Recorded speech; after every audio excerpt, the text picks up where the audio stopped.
If you're frustrated by the sheer amount of new fragrances that seem to be pushed out in the hundreds, thousands every month, this is for you. Now, this is coming from the perspective of a content creator. I have a fragrance news series where I literally talk about hundreds of fragrances a month.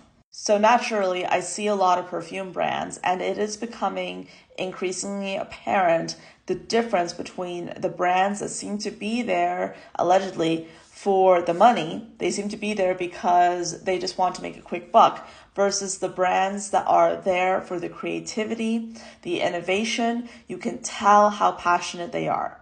And keep in mind, this is all my opinion, but I have talked to founders face to face at conventions. I have seen these brands online. I have seen their websites. I have tried many of these fragrances.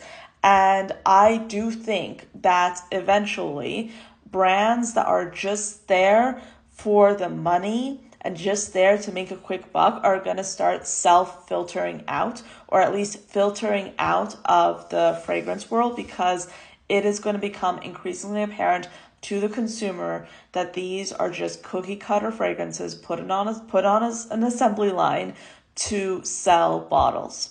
And I can tell you, if you feel like you're frustrated with the amount of fragrances that are released and you feel like you need to find fragrances that are doing something interesting and special, I'm telling you, those brands are out there. You just have to look for them.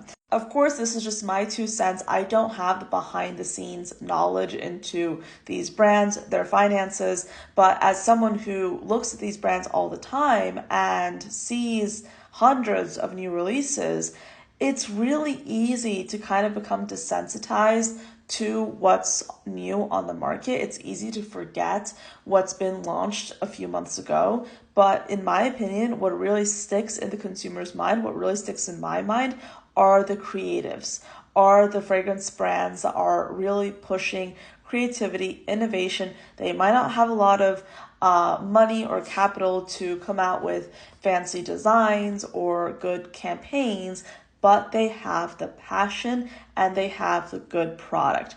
Those are the brands, in my opinion, that will do really well.